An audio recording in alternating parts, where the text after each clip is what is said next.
Hi everybody, here we are again at our Fireside chats, and this time I'm going to be answering the question from Midland Bullet Riders. So it's quite a short question, but the answer's not going to be that short. So the question is, did I generally dislike and had a grievance with certain wrestlers? The answer is yes, I did. And in order of really appearance, it's going to be Ernest Baldwin, King Ben and Kid McCoy. I'm going to start there, then I'm going to move on to Peter Preston and Bobo Matu. Those are really the characters that I had some, not exactly fights with, but I didn't like what they did and had some altercation with them. So I'll start off with Ernest Baldwin right at the beginning, and here we go. Ernest Baldwin worked for Norman Morell. Now we spoke about Norman Morell in the last video, and he's much further on, of course, the influence he had on Kendo getting on the television and becoming an household name. But prior to that, when I first started wrestling, I only worked for Right On Promotions, and that went on probably for about 9 months or something like that, because it was a bit of a rough start because, of course, I never learnt any professional wrestling. I went straight from judo, watching Count Bartelli do professional wrestling, straight to a catch wrestling situation. So I never learnt how to do professional wrestling at all. When I arrived at Wigan, I'd never done a professional wrestling match, and they didn't teach professional wrestling. On my second session there, of course, Billy Riley said to me, "What we do here is not what Jeff does, you know." And I said, "Yeah, I can see that." So I arrived in the professional business without any experience of a professional wrestler. So to start with, it was very difficult because I had to learn on the hoof, as you might say, or actually doing it. I'll go into the details of that in another video because I actually got the sack once from Jack Atherton. We'll talk about that later. So I've got over the sack with Jack and I'm going on, and by this time I'm getting a bit of a, not exactly a reputation, but people starting to talk about me. So Norman Morell decides he's going to give me a shot. Morell and Beresford. Now he had certain people like Les Kellett and Ernest Baldwin and a few what he considered to be tough guys, who if he got a newcomer trying to get into the business, he'd throw him in at the deep end with him. Well, my pleasure happened to be Ernest Baldwin. So I get this show right out of the blue, just one show. I had dates as normal from Right On Promotion, about 3 dates a week or something like that. And then I suddenly get one show in the middle of it all, 1 month. I just can't remember what it was, but about 6 to 9 months into my professional career. And I've got this show for Morell and Beresford. I thought, oh, this is interesting. Is this an opportunity? I didn't know enough about it, so I went. The show was at Bradford. Now, Bradford is where Norman Morell had his offices. So I get to the show, and I'm on with a guy called Ernest Baldwin, who later I found out he had been the British champion. He was rated as being a very good amateur wrestler. I don't think he was ever Wigan catch style wrestling or anything like that. I have no knowledge that he ever went to Wigan, but he's rated as being a good amateur and a hard guy. And Norman used to use people like that, Kellett and people like that, to test newcomers out to see what their mettle was like. So I'm on with him, aren't I? So the match starts. Lou Rosebery was the referee. And we start the match. Now, in those days, forearm smashes used to be quite popular in the job. And certain people, certain characters like this guy, Jeff Ports, and a few of them could do a forearm smash where they turned in and the elbow hit you on the chin like a punch. Boom, like that, and this elbow connected here. And of course, if you weren't ready for it, it damaged all your jaw up here and could be quite painful. And you think, bloody hell, what have I been hit with? Have I been hit with a brick? No, you haven't. You've been hit with a very hard elbow. But it wasn't what we would call a working elbow. This was serious. This was meant to send a message to you that you're in a situation here where This guy there's no quarter. He's going to get what he can, and you take what you can. I soon got that message.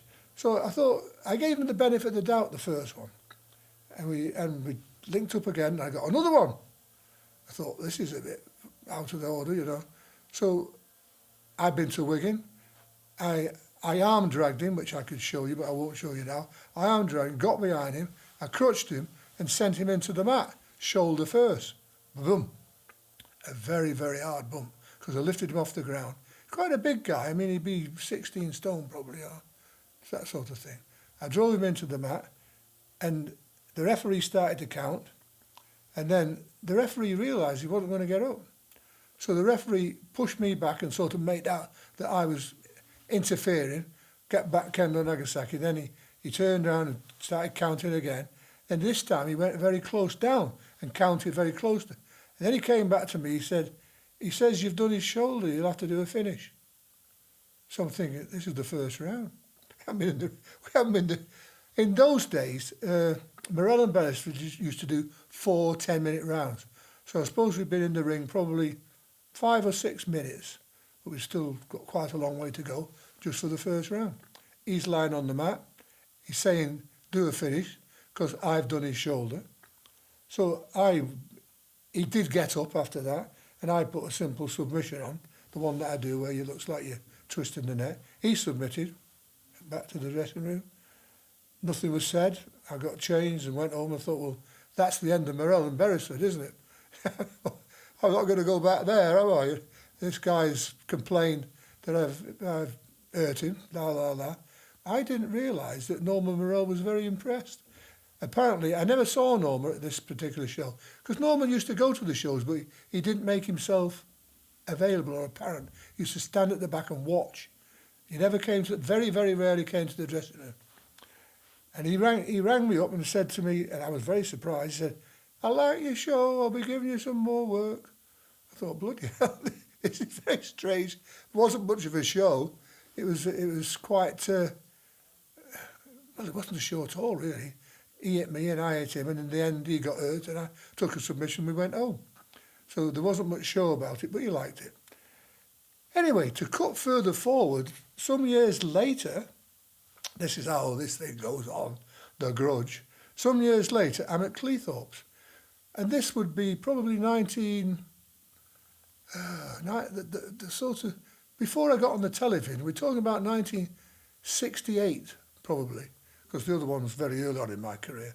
We're talking early 60s. We're getting towards the end of the 60s. 68, maybe 69. By this time, our Ernest is refereeing. Mr. Baldwin's become a referee. He's no longer doing shows. I think he did 1 or 2 when there was people who he could handle, but he wasn't in the mainstream anymore, like he was back in 4 or 5 years ago. He's now refereeing. So I'm doing this thing at Cleethorpes, right, and he's refereeing. I think I was on with Roy Sinclair, who is Tony Sinclair's brother, Roy. And we're doing this show. The orders have come through. 2-1, I take it. That means I'm going to be the winner, right? 2-1, Kendo takes it. Go through the show, we get on and on. Remember once again, the 4 10-minute rounds, Norman Morell again. So we're doing this show, away we go, and I think it was probably the third, halfway through the third round, he disqualifies me.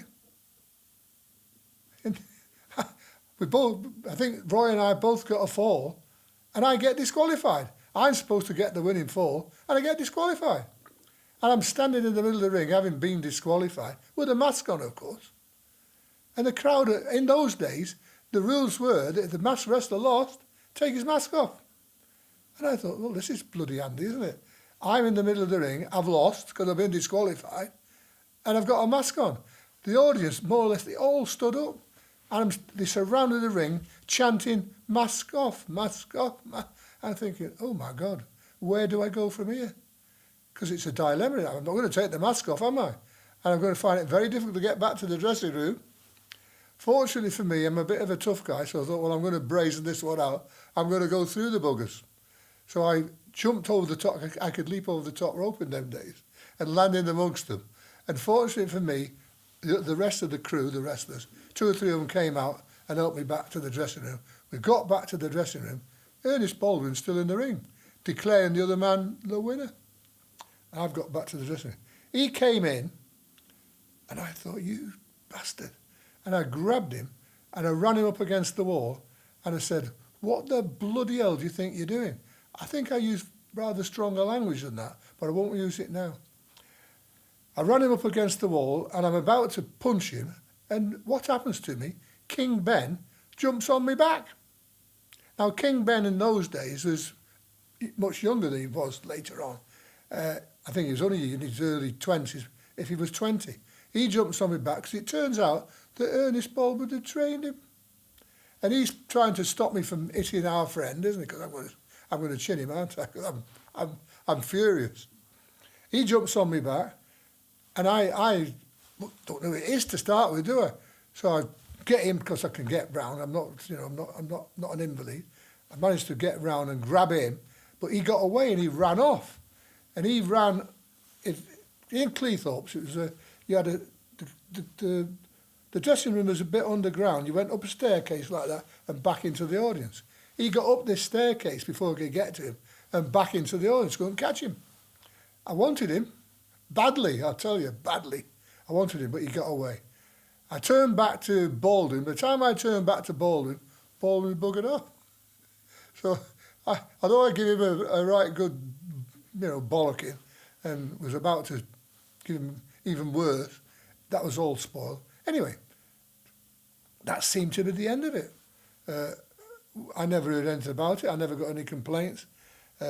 Baldwin later on said to me he shouldn't have done it. Norman Morell said he shouldn't have done it, and Baldwin said, no, I shouldn't have done it. And he said, but you did go too far. I was in an awkward position, being the referee. You went too far. I said, well, that's my job, isn't it? I'm only doing my job.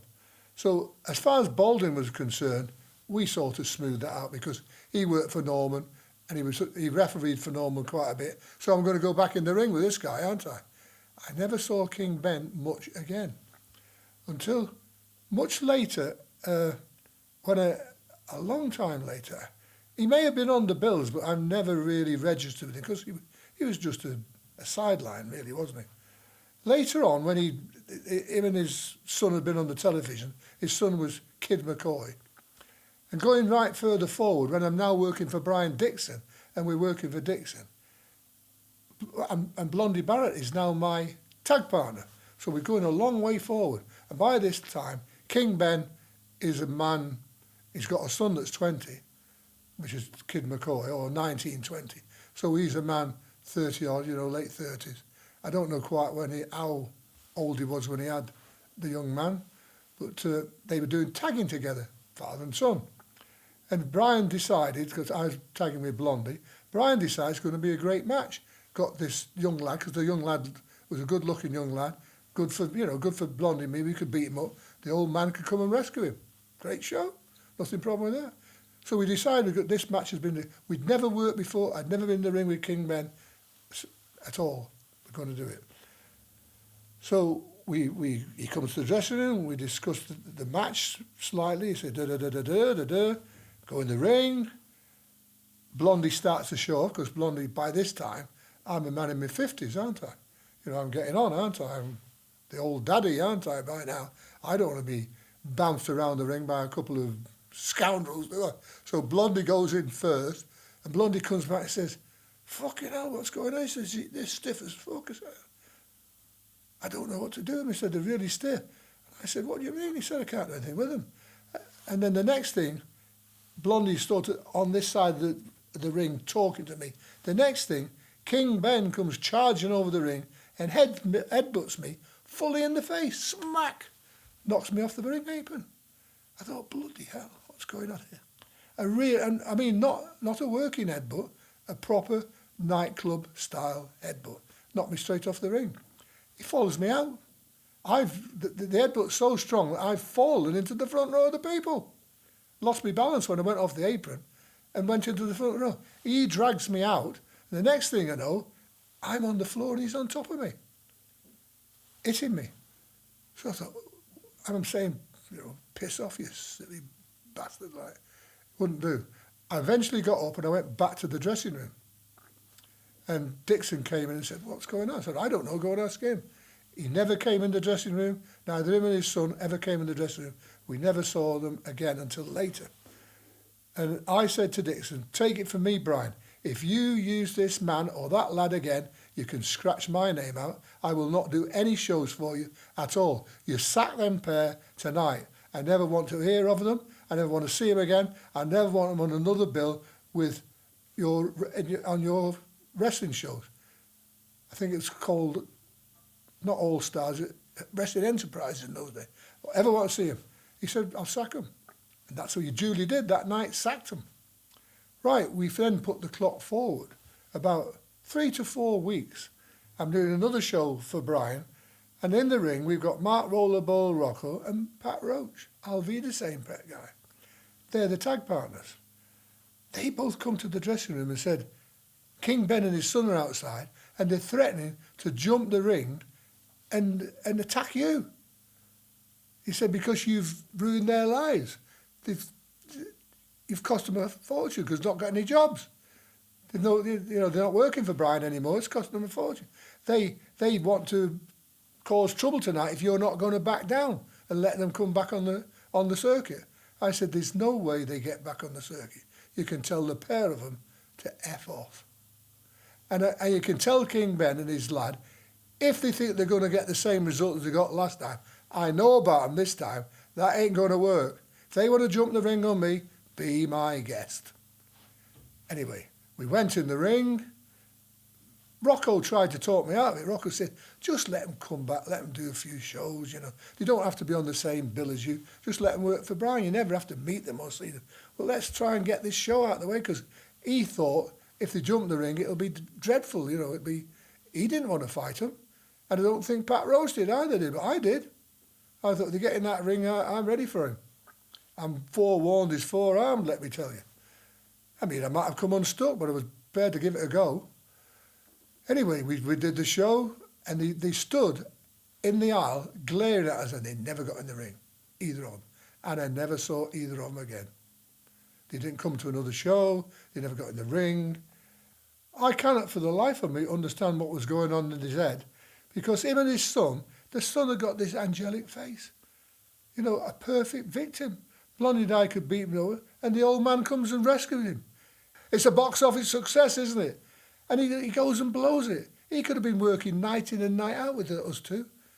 Why would he do such a stupid, idiotic thing? It's professional suicide, basically. Mad. And that's what it was. In the end, he didn't work for Brian at all. And I cancelled him out. That was absolutely stupid on every level. Must have cost them money after money. Because he couldn't fill the dates. Brian was the biggest promoter in the country at the time. And he can't work for him. Because I put the block on him. Tell how much it affected them. They wanted to beat me up. But they didn't fancy the chances on that either. When it really came to it, they decided not to do it. So you can see how that all unfolded. It goes right the way back to this original conflict with Ernest Baldwin, having that with him disqualifying me unnecessarily, revenge, King Ben jumping on me back, not liking the fact that I chase him out. When he gets his chance, revenge. I then sack him, and then he threatens me. So I had this ongoing conflict with this man and Ernest, and that's one of the things that really, it had a long life. And it never bothered me in a way, because I always felt I could look after myself. Now the other one, which I'm going to talk about, is going to be our friend here. We're going to do Peter Preston, right? Now Peter Preston works for the same person, our friend Norma Morell. And also, Peter Preston was trained by Ernest Baldwin. And I do believe Les Kelly. What happens is, Norma Morell, because he's quite high up in joint promotions, knows all the ins and outs, doesn't he? He decides, and he encourages the idea that Peter Preston goes on the television with Mick McManus, right? Television show. Mick McManus has never lost a match on television, or anywhere else for that matter. He sometimes gets DQ'd, but he's never lost a match. But he's never been DQ'd on television. So as far as the television audience is concerned, Mick has never lost a match. Let's call it a match. Never lost a match. Our friend Norman Morell sends Peter Preston down, because he knows he's on the television, and gives him the okay, like he did me, to double-cross somebody. But this time he's going to double-cross Mick. Peter Preston gets the office from Norman to tell Mick when they're in the ring together, do your best. Now, in our job, that means I'm not going to work with you tonight. If you can beat me, beat me. Do your best. Now, that's what Preston did. Preston went in the ring. Max Wall was the referee, I do believe. Says to Mick, do your best. But Mick, being a wily old bird, you don't catch old birds with chaff. Being a wily old bird, as soon as he said that to him, Mick stuck the fist in and said to Max, disqualify me. So he didn't get beat because probably Preston could have beat him. Could have, either submitted him or pinned him. He was good enough to and young enough to. Because by this time, Mick's a man in his mid-50s. And this Preston guy's 26, 27. Young guy. Old Mick ain't got a cat in hell's chance. So Peter Preston comes out the winner on a DQ. Mick goes home. That's the first time he's ever lost on television. Would you believe it? Our Norman knows this is going to happen, doesn't he? So he's got Peter Preston billed all round his shows because Norman didn't care. The only man to beat Mick McManus on the television, Peter Preston.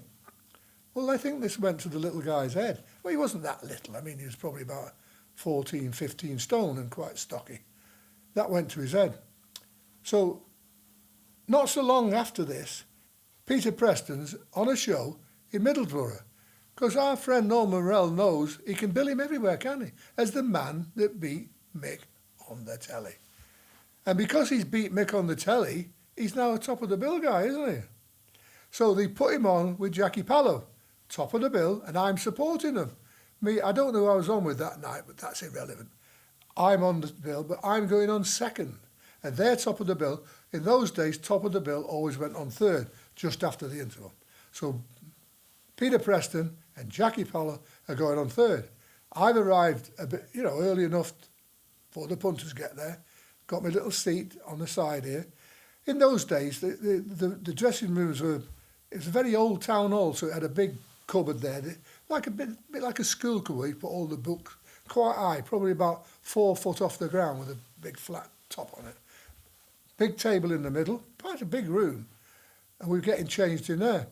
I sat in a corner, those who know me, I had this great big bag. I used to carry all my things in. So my big bag's in the corner, I'm in the corner, and put my boots, and I've got my little chair. Well, it's a big chair actually, but I got my chair. And I thought, because the Loos weren't in the dressing rooms all day, I want to go for a jimmy, don't I, before I get my gear on. So I'm going out, I think I'm going to have a quick go to the loo before I put my gear, because once I've got the tights on, it's a bit difficult. So I did that, and I left my gear there, and I wandered out, because the loo's outside the dressing room, come back, and who's sitting in my chair but our star of the show, Peter Preston. He's surrounded by my gear, my bag, my wrestling boots. I think even my costume was hanging over the back of the chair. And I said to him, I'm sitting there, Peter, I'm getting ready. He said, sit somewhere else. I said, sit somewhere else? He said, I'm sitting there, you can see all my gears there. I'm sitting there. Sit somewhere. I said, I'm not sitting somewhere. I said, get out of that chair now. And he said the same thing again. Well, that was a bridge too far. I grabbed him in what Wiganers call a grovet. I mean, anybody's ever been in one of them, it's a painful move. And I actually thought at the time he was working, because he shot out the chair like a bullet and levelled off in the air and dropped with his feet and his body on top of this dresser that was about 4 feet off the ground, screaming. And you could hear it, I mean, I didn't know, but you could hear this out throughout the hall, screaming away. The next thing I know, the guy called Ernest Lofthouse, who was Norman Morell's right-hand man and also the MC of the night, came running in and said, "What the bloody hell's going on? I can hear this all through the building." And Jackie Pallo said, "It's that pair, they're falling out with each other." And he said to me, he said, "Let him get up, let him off. So I let go, didn't I? He got off the top of this cupboard. Then he turns to me and says, "I suppose you think you're a big guy now because you've done that to me." Because that was a red rag to the bull, wasn't it? I'm going again. So I'm going for him again, and fortunately for him, Lofthouse was in between me and him. But I was going to knock him out of the way. I was going again, wasn't I? And Lofthouse said to him, "You piss off." And he said, "Go on, get out of this dressing room." Now, that's the Peter Preston. He took him away into another dressing room, or another room, because that was the dressing room. Everybody else was in there. And I never saw him again. And I don't think I ever saw Peter Preston again. I can't remember him ever being on another bill with me again. But he certainly screened the building down. Oh, I did say to him when he said, "I bet you think you're a big guy," I said, "I'll show you what a big guy can do now." And that's what I went for him for the second time. But I was quite an angry challenge in those days. He picked on the wrong person. I was no Mick Manners pushover, I'll tell you. And he found out that night. To deal with the last one, Bobo Matu. Now, Bobo Matu wrestled as, I think it was the Sunny Islands or something like that. I don't know quite where that is. Is it in Jamaica or in Jamaica area or what? Where is it? But he was this guy, and he did a few extras on television because he was a Manchester. I think he was really a Manchester lad. But he had this sort of outfit that made him look like an islander, really. But he was reckoned to be a fairly tough guy. And I believe he'd gone wrestling at the YMCA in Manchester and learned how to do amateur wrestling. I believe he was quite a good amateur wrestler and quite a stocky fella, you know. But he fancied himself, fancied his chances. And this particular night, I'm building him. I'm with him, aren't I? I think this was the first time I ever knew anything about him, and I'm on with him. And strange thing would have it, Billy Howes was on the same bill as me. Now, this is before I do the thing with Billy Howes later on the television. But I have worked with Billy, and Billy and I have already sorted things out with each other. Because Billy tried it on with me as well early on, but he came unstuck as well. And by that time, we were reasonable friends. Not friends, but we were colleagues in the business. And this guy comes in, Bobo, and he's all got a chip on his shoulder, obviously got a chip on his shoulder. And he's going sort of posing and saying, "We'll find out how good you are tonight," says to me. And I'm sort of, that's a funny way to start the evening, isn't it? You know, I've never met this guy before. I'm on with him, and he's going to find out how good I am. And Billy Howes said to me, he went away after he'd said that. That was his opening line. He went away. We hadn't had the orders by then. We didn't know. I knew I was going to win, and so did he, because I'm the masked man. But we find out how good I am. So, and Billy Howes said to me, he said, "Are you going to put up with that?" And I thought, I'm thinking, and Billy really set me up, didn't he? He said, "You're going to put up with that with him?" I said, "No, I'm not." So I went after him, didn't I? So I said to him, "You can either have it here in the dressing room now, or you can carry it on in the ring. But it won't be any different. The outcome will be exactly the same." No, I don't want to do that. I said, "Right, well, make sure you don't try it in there, because it won't be any different in there than it is in here, let me tell you." I went back to Billy, and Billy said, "About time somebody put him in his place. Well done." And we went in the ring, we did the show, he didn't try anything. But I never liked the guy after that. He always had this, he was cocky anyway, and I suppose I was as well. It was the clash of personalities, really. We never got on. I think we only worked about 3 or 4 times in our entire career. He wasn't my cup of tea at all. But those are the 3 ones that stand out, which I would have, if I disliked anybody, it would be those 3. I mean, there are others on a lesser scale that you have problems with, but it's not those 3 individuals I feel very passionate about, because they challenged me head on. Billy Howes challenged me in a way, but Billy gave way, and Billy realised he was, you know, barking up the wrong tree, and we became reasonable, good colleagues in the business. So that's really bringing us to the conclusion of this little session about Bobo. I finished off with him. So there's the chair. You'll keep asking me the questions, because I'll be here, and I'll be keeping an eye on you in that chair. So bye for now.